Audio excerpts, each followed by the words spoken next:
저는 이 시간도 주의 보혈로 우리를 덮어주시고 우리의 생각과 우리의 모든 주님 앞에 옳지 못한 그런 삶의 자세와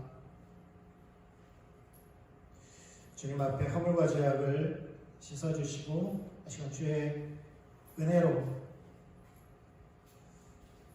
함께 하시고 주의 임재와 영광으로 이곳을 덮어주세요. 우리 안에 선한 것이 없고 하나님을 기쁘시게 할 만한 어떤 자원도 없사오니 오직 예수 그리스도 이름으로 이 시간 나아갑니다. 우리 예배 가운데 성령님 운행해 주세요. 예수님의 이름으로 기도합니다. 아멘.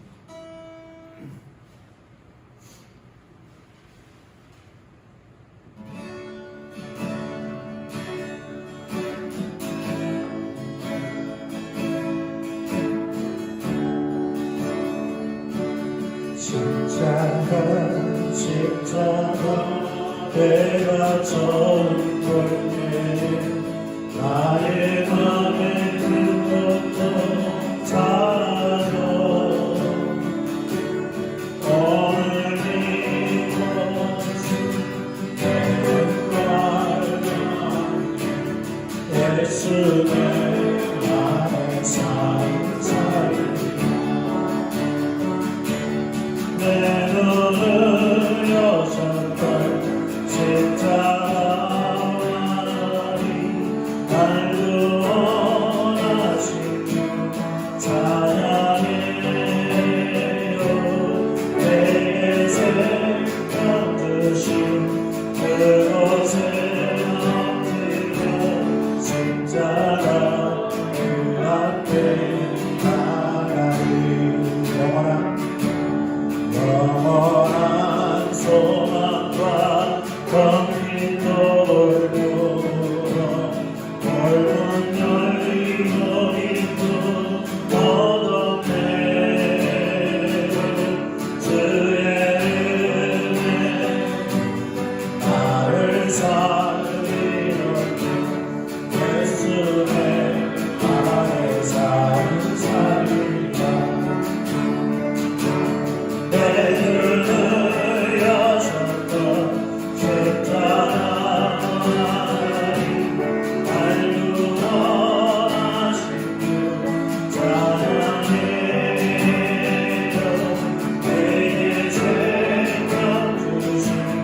그곳에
만골 사라져가도 주 말씀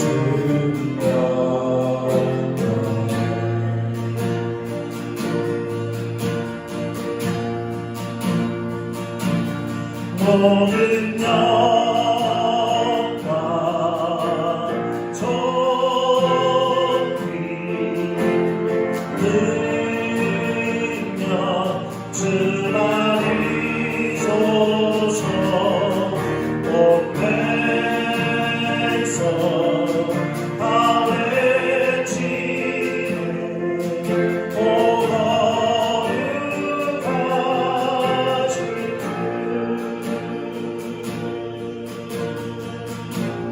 오 살아계신 오 살아계신 주 지금도 역사하시네 죄와 슬픔 오래 덮어도 주 약속이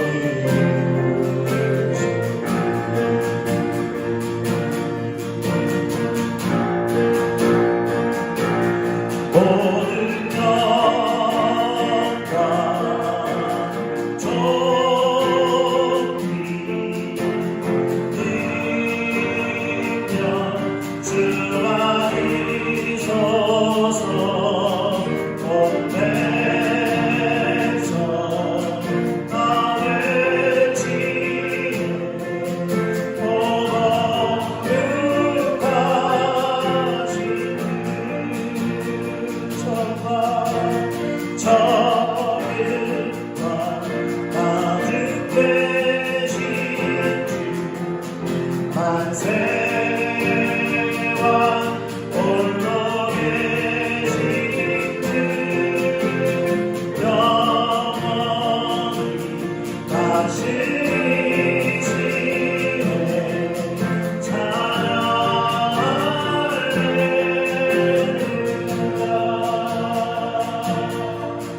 주나시오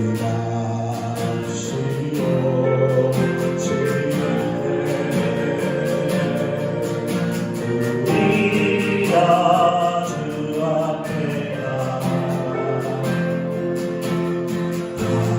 다른 열두가 주께 드리며 주께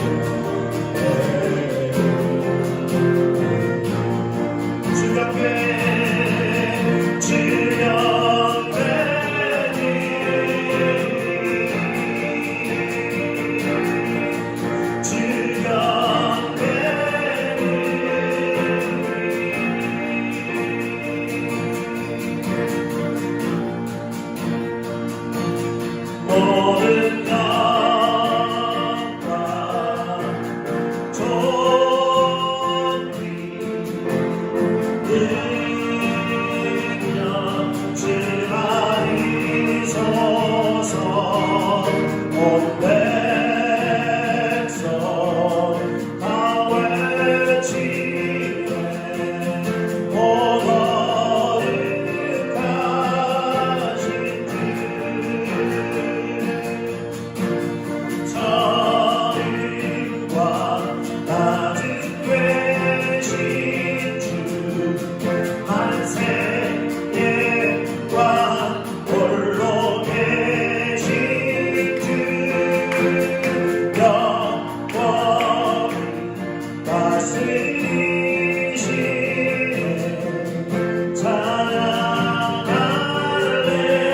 찬양할렐루야 정말 저일과 가득 되신 주 만세와 홀로 계신 주 영원히 다스리시네 찬양할렐루야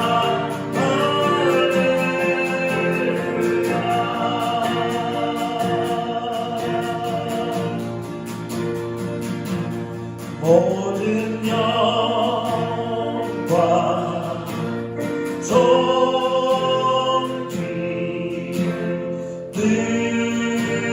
능력 주만이 소서 온 백성 다 외치네 거룩하신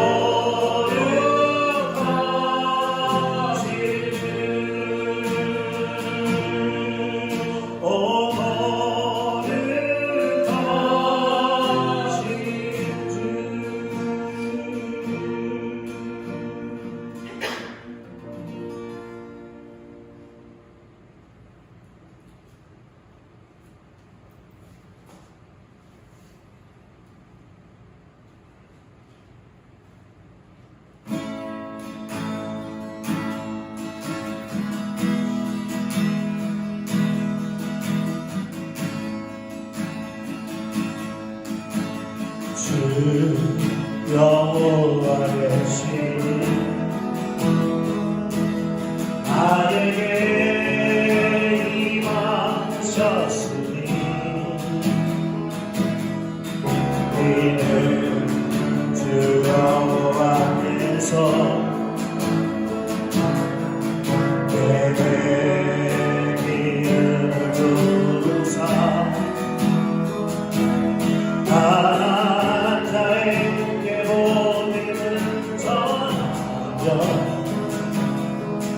마른 사자를 고치는 모든 자에게 주님의 자유를 가진 자에게 너희는 선포하는 여호와의 은혜와 주님의 시온의 날 선포하도록 여호와의 성령이 나에게 임하셨네 주 여호와의 신 나에게 임하셨으니 이는 주 여호와께서 내게 기름을 부으사 각자에게 복음을 전하며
주나의 사랑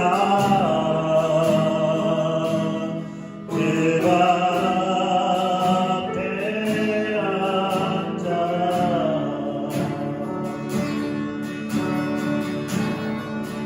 내 모든 기도로 노래 드려요.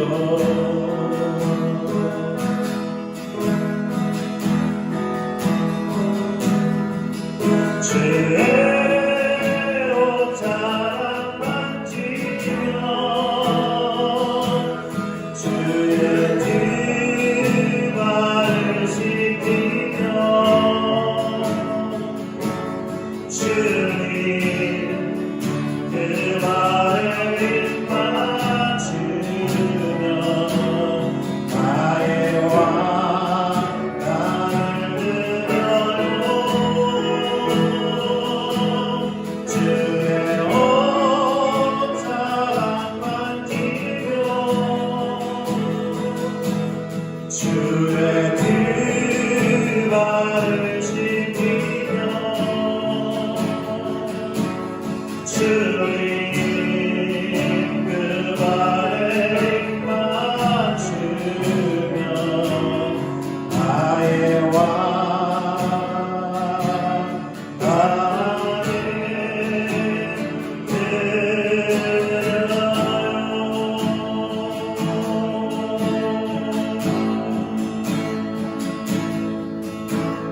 주 발 앞에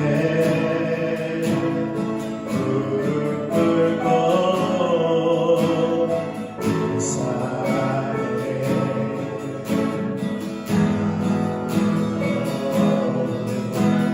어떤 말도 그 어떤 소리도 앞에서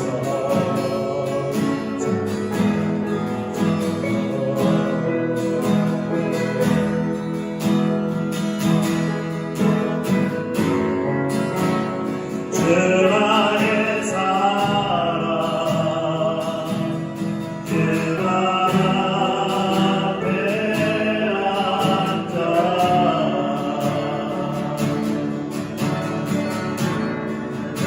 내 모든 기도로 사랑의 노래 드려요.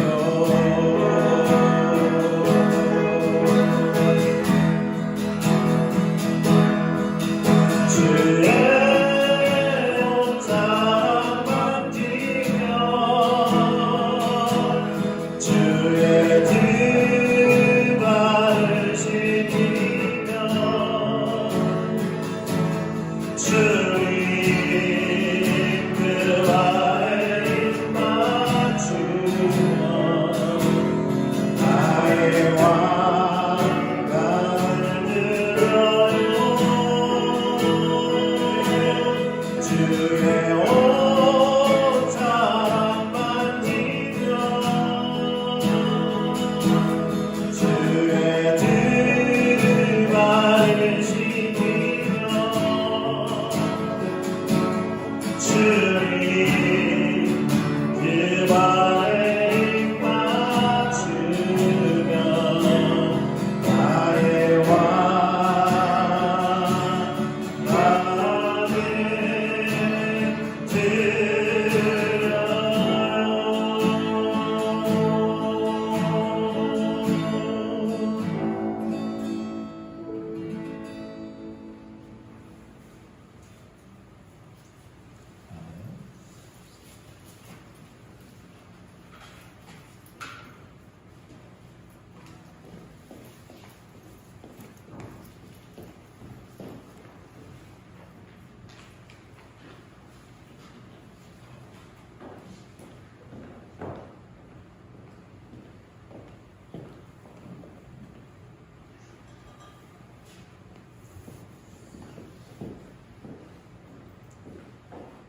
거제일교회 주님과 함께 하신 한 분 한 분의 예수님을 축복합니다.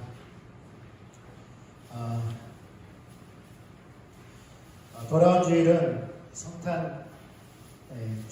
성탄절입니다. 주일날이 성탄절이고요. 또 주일날이 1월 1일이더라고요. 그래서 성탄절 예배 주일날 드리고요.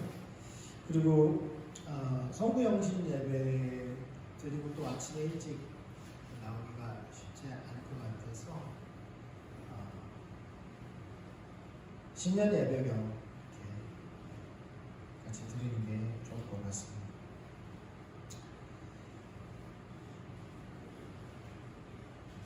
네, 기도하고 말씀 나누겠습니다. 주님 감사합니다. 은혜와 긍휼의 하나님, 우리 삶 가운데 늘 그렇게 함께 하셔서 감사드리고요. 우리 필요를 따라 공급하신 분에 감사드립니다. 주님은 좋으신 아버지시오니 우리에게 먹을 것과 입을 것과 마실 것이 무엇이 필요한지를 아시는 주님입니다. 다만 우리가 그것을 구하는 것이 아니라 하나님의 나라와 의를 구하며 또한 아버지 그 나라와 의를 위하여 성령을 구하오니 우리 가운데 충만하게 부어주시옵소서. 주님을 찬양하며 예수님의 이름으로 기도합니다. 아멘. 하나님 말씀 보겠습니다. 아모스서 9장입니다. 아모스서 9장.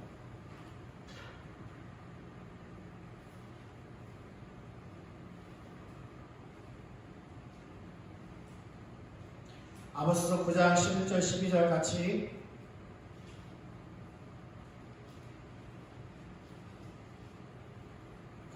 읽도록 하겠습니다.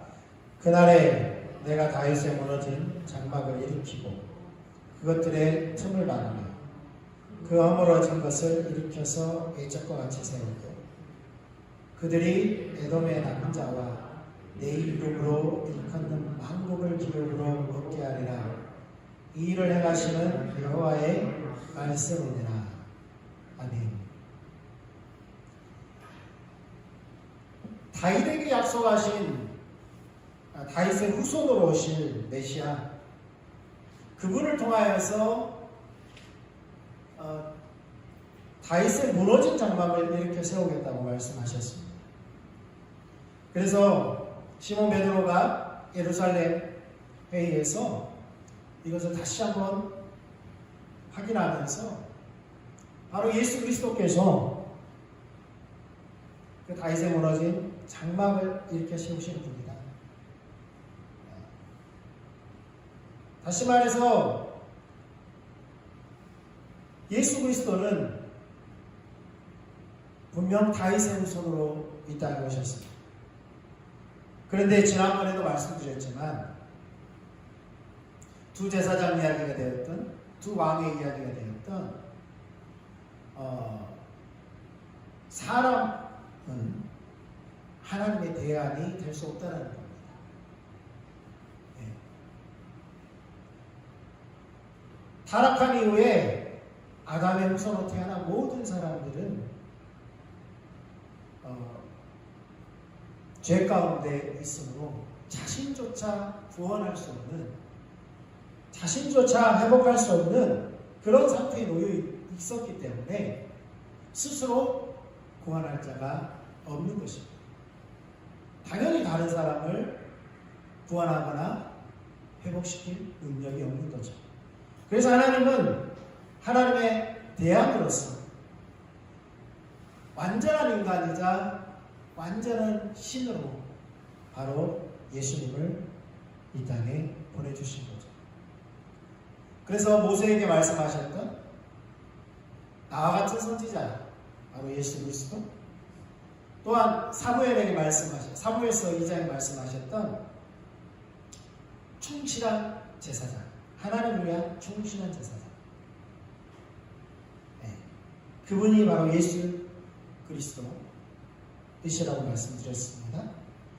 그러니까 대양 선지자, 대양 제사장.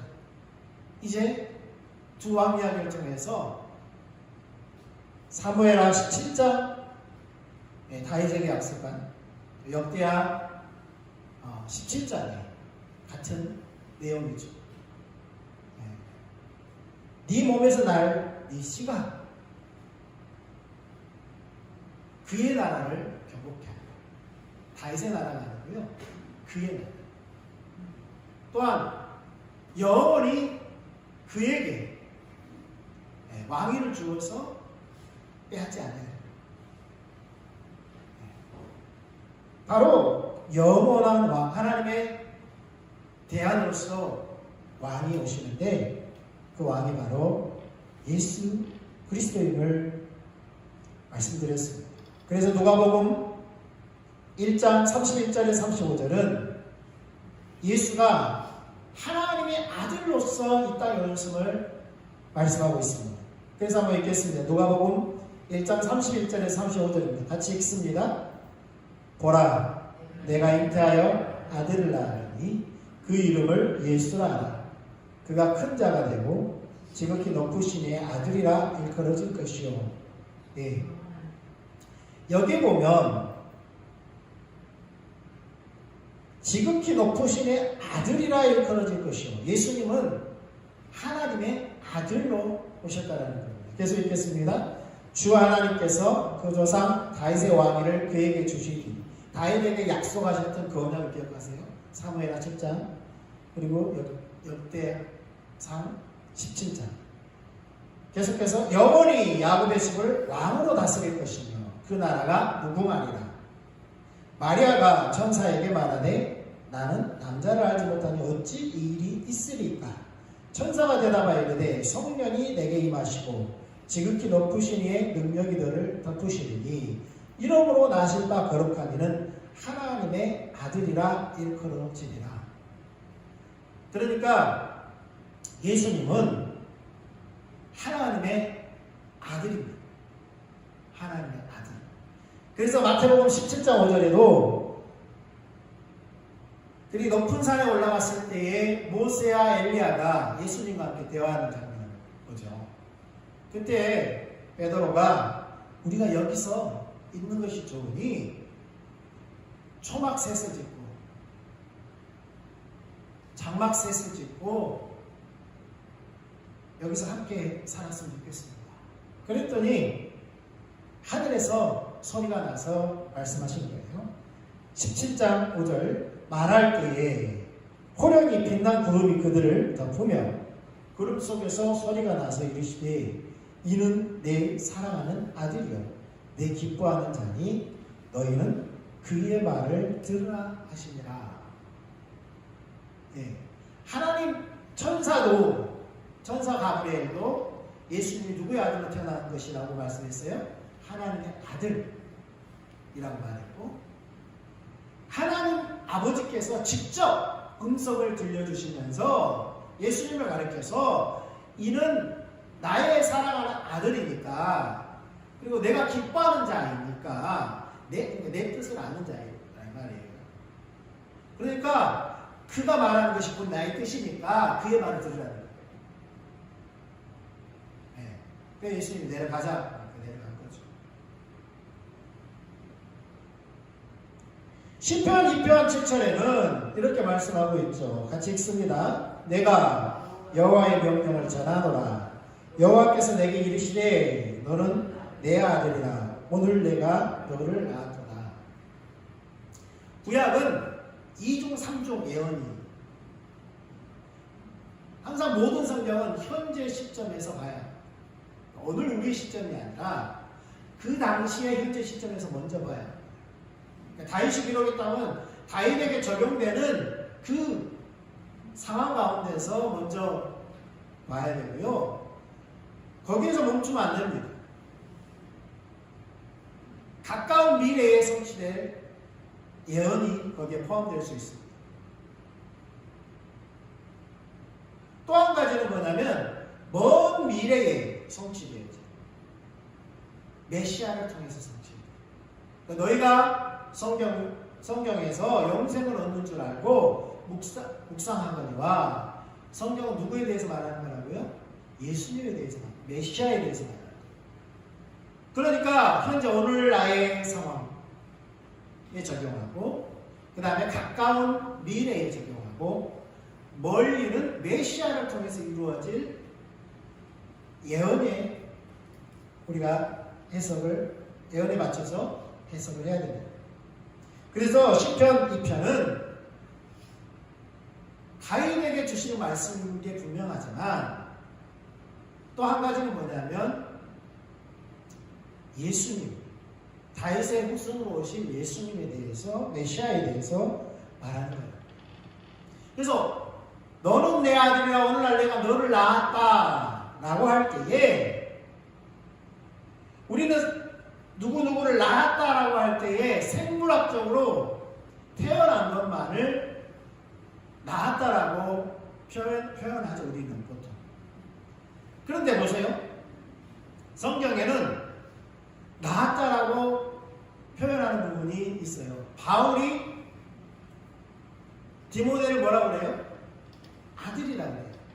그러면서 그를 낳았다라고 하는데 바울은 결혼도 안 했어요. 바울은 여자도 아니에요. 근데 어떻게 낳아요? 복음으로 너를 낳았다라고 했어요. 복음으로 너를 낳았다라고 했어요. 그럼 바울이 디모데를 낳았다라는 말이 진짜로 낳았다라는 말입니까? 아니죠. 복음으로 말미암아 새 생명을 태어나겠다는 거예요. 네. 새로운 피조물로 태어나겠다는 거예요.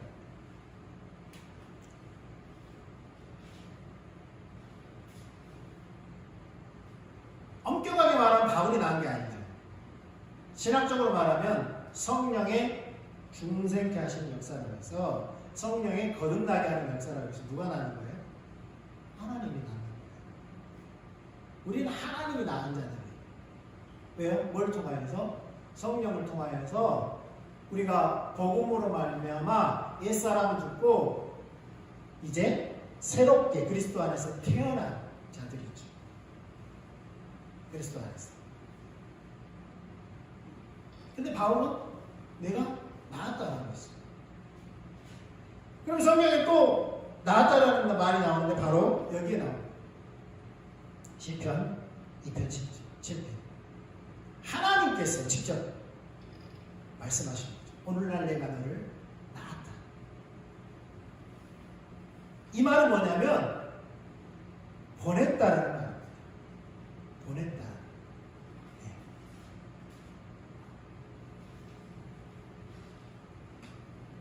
과거에 신학적인 많은 논란들이 있었는데 이 단어 때문에 논란이 많았어요. 하나님이 아버지가 누구를 보낸 거예요? 예수님을 보낸 거죠. 그러면 하나님이 나왔으니까 예수님은 사람이냐 신이냐 그런 논쟁들이 있었어요. 하나님이 보냈지만 누구를 통해서 나왔어요? 동정녀를 통해서 나왔어요. 사람의 몸을 가지고 오셨어요. 그러니까 그분은 참 하나님이시면서 참 신인 거죠. 그래서 하나님의 아들이라고 할 때는 어떤 뜻이라고요? 보냈다는 말이에요. 보냈다. 내가 너를 보냈다. 그래서 예수님이 뭐라고 그래요? 내가 너희를 아버지께서 나를 보낸 것 같이 내가 너희를 보내노니. 네. 같은 의미로 쓸 수 있는 거죠. 그래서 예수님은 하나님의 아들이라고 할 때에 하나님으로부터 온 분이라는 거예요. 하나님으로부터 온 분. 또한 두 번째, 예수님은 그리스도입니다. 예수는 그리스도입니다. 초대교회에 사람들이 뭐라고 복음을 전했냐면 복음의 핵심이 뭐였냐면 예수는 그리스도라는 거였어요. 예수는 그리스도. 여러분 iktu스 아시죠? iktu스. 예수 그리스도 데오스 히오스 소도마테. 예수는 그리스도이시오. 하나님의 아들이고 구원자라는 그 이니셜이 익투스라는 단어죠. 그래서 물고기를 그려놓고 거기다가 익투스라고 썼죠. 거기에는 그냥 어떤 사람은 예수님은 물고기 자리니까 그랬다라고 하는데, 물론 그럴 수도 있지만 그 내용에 우리는 집중해야 됩니다. 물고기에 집중하는 것이 아니라 예수 그리스도 하나님의 아들 구원자, 이 이니셜입니다. 우리는 성탄절을 앞두고 있습니다. 예수님이 이 땅에 오셨는데 우리를 구원하러 오셨습니다. 맞습니다. 그분은 구원자이십니다. 그런데 그분의 정체는 하나님으로부터 온 분이에요. 하나님으로부터 온 분. 또 그분은 무슨 직위를 가지고 오셨냐면 그리스도의 직위를 가지고 오셨어요. 예수가 그리스도라는 말은 예수는 기름 부음 받은 자라 라는 뜻이죠. 아까 누가복음 1장 35절에도 이르시되 성령이 내게 임하시고 성령으로 기름 부으셨다는 거예요. 바로 예수님은 그리스도라고 말했는데, 예수는 그리스도로서 오셨는데, 누가 예수가 그리스도가 태어날 것을 누가 말했냐면 헤롯이 말합니다. 마태복음 2장 1절에서 6절에 보면 헤롯 왕 때에 예수께서 유대 베들레헴에서 나시매 동방으로부터 박사들이 예루살렘에 이르러 말하되 유대인의 왕으로 나신 이가 어디 계시냐. 그러니까 지금 동방에서 온 박사들은 유대인의 왕으로 오시는 이가 누구시냐라고 물었어요.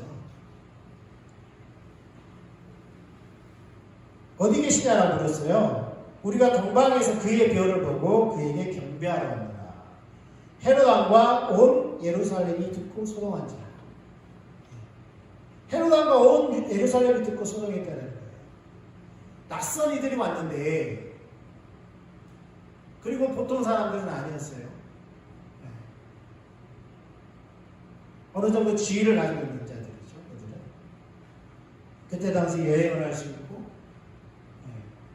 뭔가 별을 보고 이동할 수 있다는 것은 그냥 일반 사람들이 아닌 겁니다. 바로 이러한 자들이 아마 페르시아의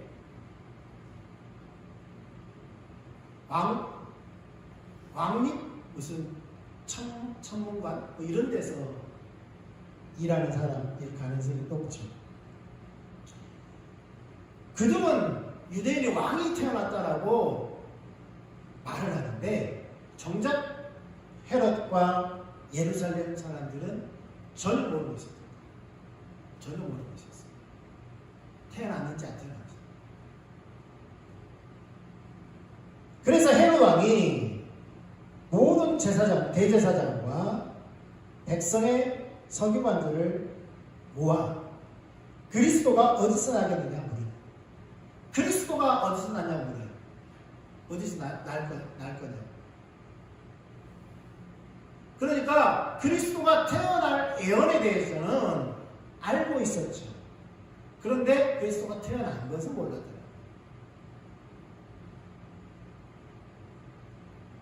그래서 대제사장과 서기관들이 묻자마자 바로 거기는 베들레헴인데요. 거기가 베들레헴인데요. 그렇게 대답을 하죠. 왜요? 그들은 구약성경을 달달달 외우고 있기 때문에. 미가서 5장 2절 말씀대로 베들레헴에서 태어날 것을 선지자로 말씀하셨습니다 라고 대답을 해요. 그러면서 미가서 5장 2절에 유대 땅 베들레헴 에브라다야 너는 유다 족속 중에 작을지라도 이스라엘을 다스릴 자가 내게로 나올 것이라. 그의 근본은 상고의 영혼에 있느니라. 그러니까 예수님이 그리스도로 태어날 것을 말씀하셨어요. 다스릴 자. 그리스도가 삼중직이라고 말씀드렸잖아요. 그 중에 한 직분이 바로 왕입니다. 선지자, 제사장왕. 그래서 동방에서 온 박사들은 왕이 어디서 태어나냐고 물었고 헤롯은 그리스도가 어디서 태어나냐고 물었어요. 그래서 미가서 5장 2절에 바로 이스라엘을 다스릴 자가 태어날 것을 예언했는데 그것을 근거로 베들레헴이라고 서기관들이 대답해 준 거죠. 근데 보세요. 미가서 5장에 보면 마태복음에는 내 백성 이스라엘의 목자가 되리라 라고 이렇게 되어 있는데 미가서 5장 2절에는 이스라엘 다스릴 자가 너에게서 내게로 나올 것이라 그렇게 말씀하고 있죠. 이거 보세요. 방향이 어디입니까? 내게서 너에게로 라가 아니고 너에게서 내게로 라고 되어 있어요. 방향이. 그게 무슨 말이에요? 하나님이 보내시는데 나에게서 너에게로 라고 해야 되잖아요. 근데 그 말은 예수님이 이제 오늘 우리가 해석을 하는 걸로는 이렇게 말할 수 있어요. 예수님이 태어날 때에는 그분이 왕의 직분을 행사하기 위해서 태어난 분이 아니었다는 거예요. 예수님이 그러잖아요. 비유를 통해서 어떤 귀인이 왕위를 받으러 간다라고 되어 있어요. 왕위를 받으러 간다. 예수님 왕위를 받으러 가셨어요. 왕의 직분을 행사하기 위해서 예수님은 승천하셨어요. 그리고 예수님은 왕의 직분을 행사하기 위해서 다시 오십니다. 그 왕의 직분의 하나가 뭐냐면 심판입니다. 판단입니다. 재판입니다. 근데 그 다음에 보면 뭐라고 해서 그의 근본은 상고의 영혼에 있느니라. 그리고 빌립보서 2장에 뭐라고 했어요? 그는 근본 2장 6절인가요? 그는 근본 하나님의 본체시라. 하나님과 동등됨을 취하지 않고 사람의 몸을 입고 이 땅에 오셨다.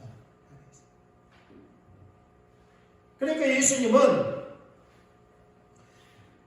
하나님으로부터 하나님의 아들인데 그분은 그리스도의 직분을 가지고 오셨어요. 예, 그 직분에 대해서 이야기했죠. 신명기 18장 15절 모세와 같은 선지자를 일으킬 것이다.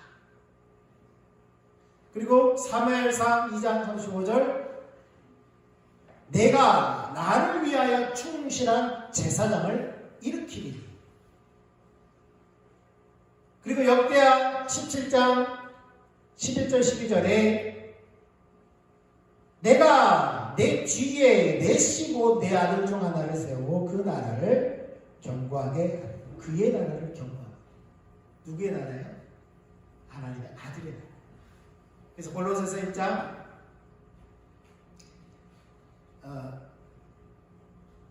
13절에 뭐라고 했어요?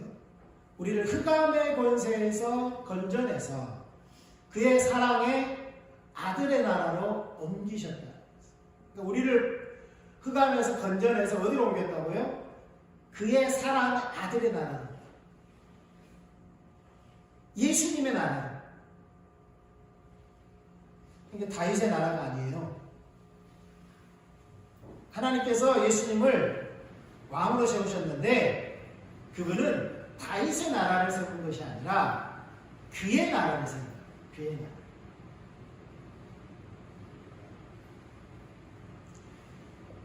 그리고 그는 나를 위하여 집을 건축할 것이요. 그러니까 여기서 집을 건축한다 그러니까 솔로몬이 성전을 건축하니까 솔로몬이지 않느냐. 네. 솔로몬이지 않느냐. 다윗의 몸에서 태어난 사람, 성전을 건축한 사람, 그럼 솔로몬이 아니냐. 예수님이 뭐라고 했어요? 저 성전을 헐어라. 내가 사흘 만에 다시 세우리라. 그러면서 뭐라고 했어요? 그것은 자기 육체를 가리킨다. 예수님.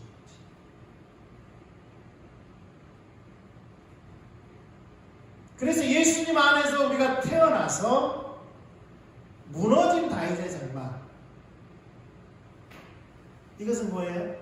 바로 하나님을 예배하는 처소.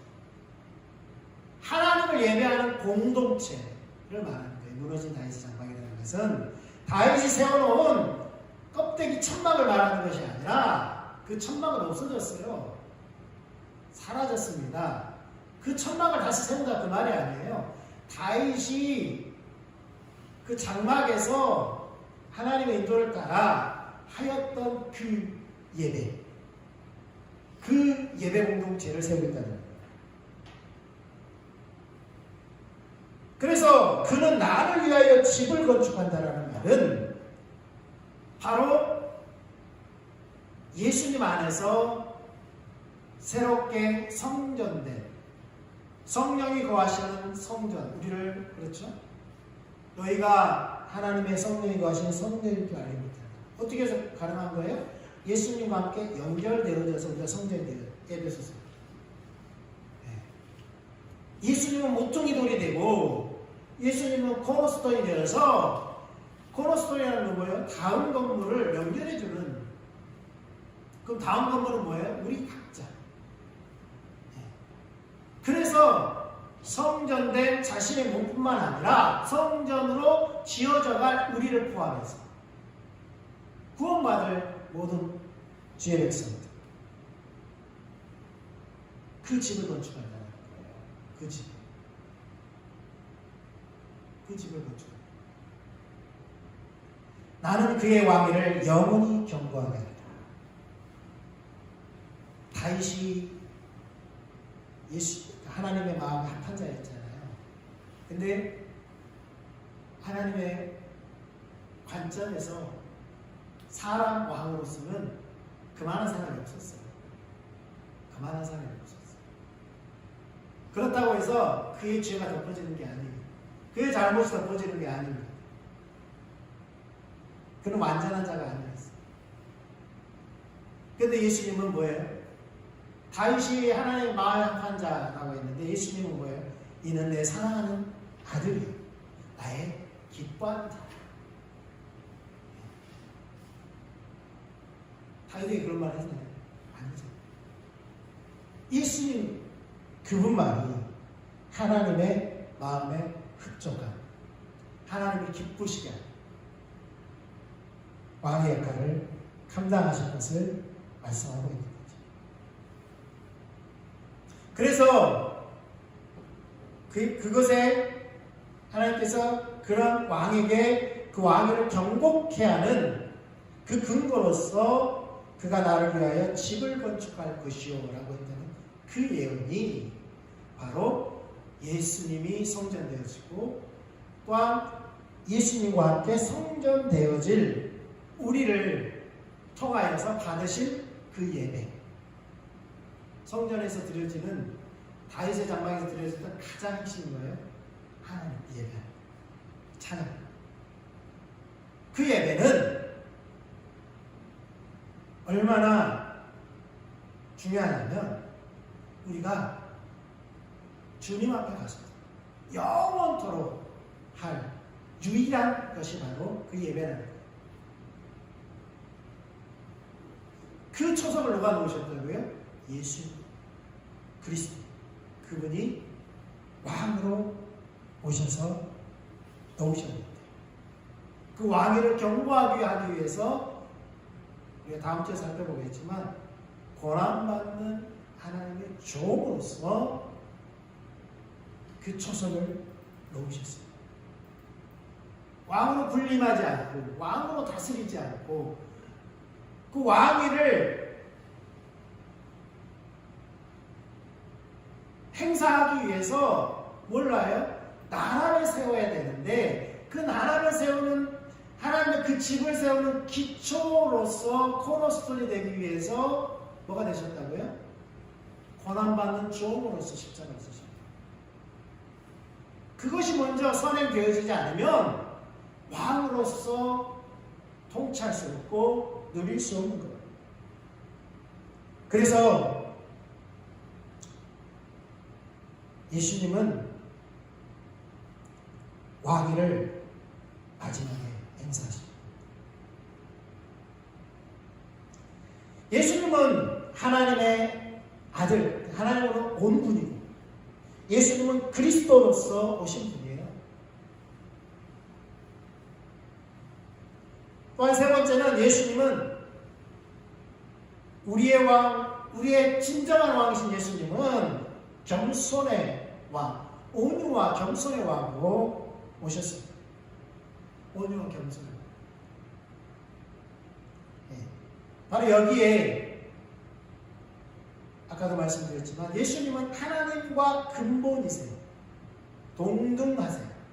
아버지, 본체세요. 삼위일체세요. 그런데 그분은 뭐라고 말씀하냐면 나는 마음이 온유하고 겸손하다. 그러면서 나의 멍에를 메고 내게 배우라. 그렇게 말합니다. 이걸 언제 말씀하신 거냐면 예수님께서 마태복음 11장 25절 이하에 그때에 예수님께서 대답하여 이르시되 천지의 주제이신 아버지여 이것을 지혜롭고 슬기 있는 자들에게는 숨기시고 어린 아이들에게는 나타내심을 감사하나이다. 나이가 어린 아이들에게 나타냈다라는 그 말이 아닙니다. 스스로를 낮추는 겸손한 자들에게 안다라고 말하는 자들이 아니라 겸손한 자들에게 뭘 보이신다고요? 계시하신다고. 계시한다. 나타냈다라는 말은 계시했다는 말이죠. 어린 아이들에게 계시했다는 그 말이 아니에요. 어린 아이와 같이 자신을 낮추는 자예요. 계시하셨다고 말씀하시는 거죠. 네. 왜 그래요? 예수님의 복음을 전해도 회개하지 않는 도시들이 있었어요. 회개하지 않는 동네들이 있었어요. 그러니까 그것을 보면서 왜 회개하지 않았어요? 그들은 예수님이 오셨고 예수님이 복음을 전하는데 하는 나라를 복음을 전하는데 왜 그들은 안다고 생각해요? 그 중심에 누가 있었어요? 유대인들이 있었어요. 바리새인들이 있었어요. 서기관들이 있었어요. 종교 지도자들이 있었어요. 누구보다 나라를 안다고 자부했던 그들이 있었다는. 그러니까 그들에게는 숨기시고 어린아이와 같이 자기를 낮추는 자들에게 하나님은 뭘 계시하신다고요? 하나님 나라를 계시하신다. 옳소이다. 이렇게 된 것이 아버지의 뜻입니다. 내 아버지께서 모든 것을 내게 주셨으니 아버지 외에는 아들을 아는 자가 없고 아들과 또 아들의 소원대로 계시를 받은 자 외에는 아버지를 아는 자가 없느니라. 그러니까 예수님께서 너는 계시를 받아 이렇게 찍어주는 게 아니에요. 나는 예수님으로부터 계시를 받은 자. 찍어주는 게 아니에요. 겸손한 자에게 주님을 나타내시다. 그러면서 하시는 말씀이 수고하고 무거운 짐진 자다. 다 내게 받아. 내 짐이 무거워요. 내 안에 사는 것이 없어요. 그래서 하나님 당신이 필요해요. 나에게 긍휼을 베풀어 주세요. 은혜를 베풀어 주세요. 라고 내가 죄인입니다. 라고 나오는 그런 자들. 그렇게 자기가 수고하고 무거운 짐진 자로 인정하는 자들은 내게로 오라. 내가 너희를 쉬게 하리라. 그러면서 하시는 말씀이 나는 마음이 온유하고 겸손하니 나의 멍에를 메고 내게 배우라. 아니 멍에를, 무거운 짐을 쉬게 해주겠다고 했으면서 뭘 매라고 하는 거예요? 멍에를 매라. 멍에를 왜 매요? 소가 많이 멍에를 왜 맵니까? 짐을 싣기 위해서 매요. 짐을 싣기 위해서 매요. 예수님 안에는 어폐가 있는 거지. 내가 너희를 쉬게 하려 해놓고 짐을 지도록 멍에를 매라는 거예요. 누구의 멍에를 매라는 거예요? 예수님의 멍에를 매라는 거예요. 그러면 너희 마음이 쉼을 얻어. 근데 앞에 전제된 말이 뭐예요? 나는 마음이 온유하고 겸손하니 라고 했어요. 나는 마음이 온유하고 겸손하니 라고 했어요. 예수님은 마음이 온유하고 겸손하다고 했는데 자기의 마음이 온유하고 겸손한 마음의 소유자라고 말을 해요. 그러면서 빌립보 2장에 바울은 너희 안에 이 마음을 품으라 곧 그리스도 예수의 마음이니. 예수님의 마음이 어떤 건지를 이제 해석해 주고 있어요. 바울이 예수님이 마태복음 11장에 말했던 마음이 온유하고 겸손하다는 말의 의미를 바울은 해석해 주고 있습니다. 6절에 그는 근본 하나님의 본체시나 하나님과 동등됨을 취할 것으로 여기지 아니하시고 오히려 자기를 비워 종의 형체를 가지사 사람과 같이 되셨고 사람의 모양으로 나타나사 자기를 낮추시고 죽기까지 복종하셨으니 곧 십자가에 죽으십니다. 아버지께서 예수님을 통해서 이루고자 하시는 아버지의 뜻이 무엇입니까? 바로 이겁니다. 십자가를 지시는 거죠. 십자가를 지시는 거죠. 그래서 예수님은 겟세마네 동산에서 마지막 기도하시면서 뭐라고 해요? 아버지의 뜻이 무엇인지 저는 잘 알고 있습니다. 그러니까 아버지의 원대로 되십시오. 그렇게 기도하셨어요. 내가 무서우니까 이 자리를 내게서 옮겨달라고 한 기도가 아니고요. 네. 아버지 뜻이 이러죠? 예, 아버지 뜻은 이렇습니다. 이렇게 자신을 비우고 십자가를 지시고 그 예수님을 배우는 겁니다. 예수님의 멍에를 메고 예수님께 배운다는 말은 예수님과 함께 십자가에 죽고 예수님과 함께 부활하는 것을 말합니다. 연합하는 것을 말합니다. 그분과 연합하는 것이 출발입니다. 그분과 연합하지 않고는 그분의 멍에를 낼 수도 없고요. 그분에게 배울 수도 없습니다. 그렇게 예수님은 겸손과 온유의 왕, 온유와 겸손의 왕으로 오셨다는 거예요. 뭘 하기 위해서요? 십자가를 지기 위해서. 십자가를 지는 것으로 멈추는 것이 아니라 예수님 자신과 함께 우리도 연합한 자가 되어서 같이 우리를 살려서 예수님 자신은 코너스톤인데 우리는 거기에 얹어지는 돌이 되어서 성전으로 지어져가는 하나님의 집을 건축하기 위해서 그렇게 하셨다는 겁니다.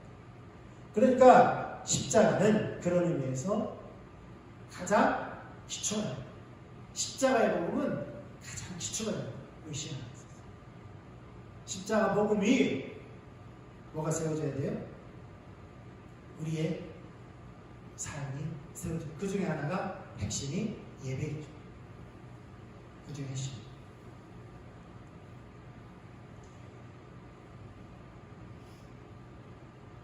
우리는 예수님이 나귀를 타셨기 때문에 겸손하다.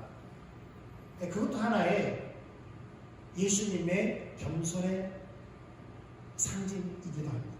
그래서 종려가지를 들고 막 흔들었죠. 스가랴 9장 9절 때문이죠.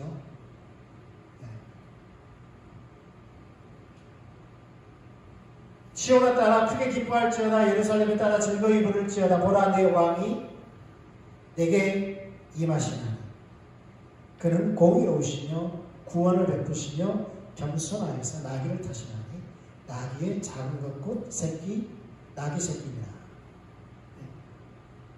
그분은 나귀 새끼를 탔기 때문에 겸손한 것이 아니에요.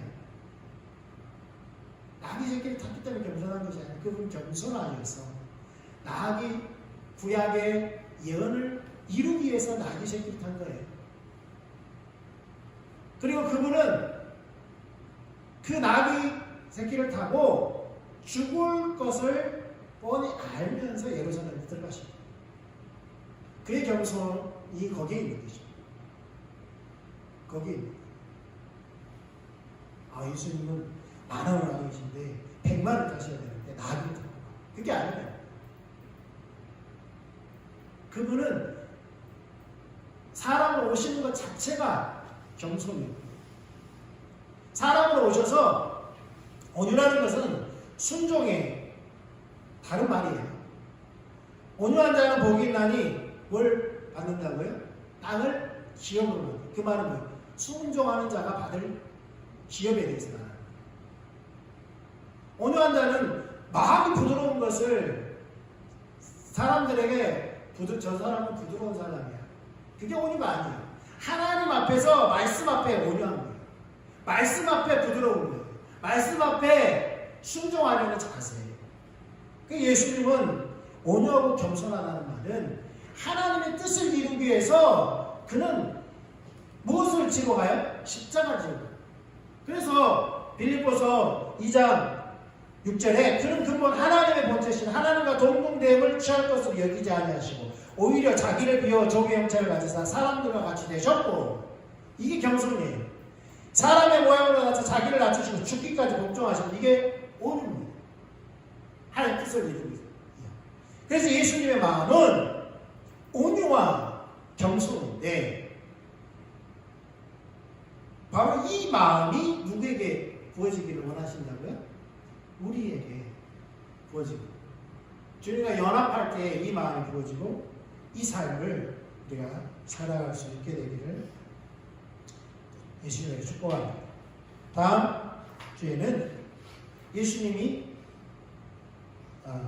왕으로 오셨는데 구원자로 오셨고, 그 구원의 핵심이 고난받는 종으로서의 사역에 있다는 것을 나누고자 합니다. 우리 같이 기도하고 마치겠습니다.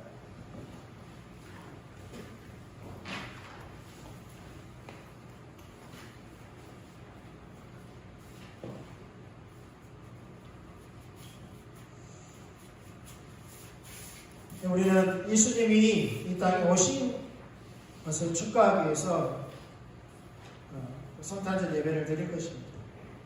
그러나 예수님이 이 땅에 오셨을 때에 그분은 하나님의 아들, 곧 하나님이 보내신 분이었고요. 그분은 그리스도로서 그 사명을 감당하기에 오셨습니다. 그분은 영원한 선지자로서 우리도 그분의 선지자적 삶을, 그분과 같이 선지자적 삶을 살아야 되고요. 그분은 영원한 제사장으로서 우리도 제사장적 삶을 살아야 됩니다. 영원한 왕으로서 그분과 함께 우리도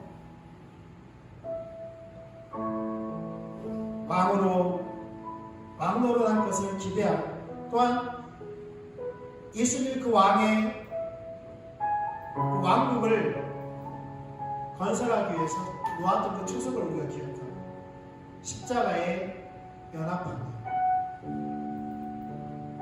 그 십자가의 연합이 곧 예수님과 함께 지어져가는 성전임을 기억하고, 우리가 하나님을 예배하는 자들로서 먼저 이 땅에서 그 삶을 살아가고 예수님을 본받아 예수님과 연합하여 온유와 겸손의 그 삶을, 무엇보다도 하나님의 뜻이 우리의 삶 가운데 이루어지기를 기대하는 그러한 자세로 성탄절을 맞이할 수 있기를 축복합니다. 같이 우리 이런 자세와 삶을 축원하겠습니다. 이렇게 기도하고요. 마치도록 하겠습니다. 주님 감사합니다. 우리 가운데 오셔서 친히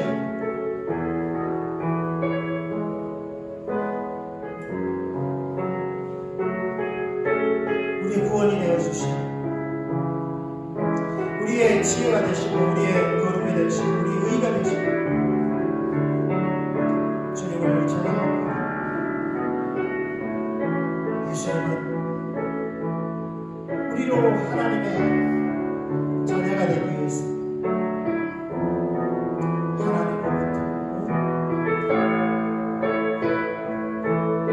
하나님의 아들이시고 예수님은 영원한 선지자로서 영원한 제사장으로서 영원한 왕으로서 또 우리에게도 그 그리스도적 삶을 살도록 먼저 벌을 보셨습니다. 우리가 이 땅을 살아가면서 예수님의 마음을 본받아 온유하고 겸손한 마음을 갖기를 원합니다. 부어주십시오. 우리가 하나님 뜻을 깨달아 날마다 우리의 삶 속에서 우리의 뜻이 아니라 하나님 뜻이 이루어지는 그 삶을 추구하며 다시 오실 주님 앞에 우리가 설 수 있도록 은혜를 부어주십시오. 이제는 우리 주 예수 그리스도의 크신 은혜와 하나님 아버지의 사랑과 성령님의 역사하시는 그 은혜가 우리 속에 한 분 한 분 가운데 가정과 자녀들과 모든 삶 가운데 이 나라의 민족 세계 열방 가운데 주님의 이름으로 이끌어진 모든 교회 가운데 함께 계시기를 예수님의 이름으로 축원합니다. 아멘.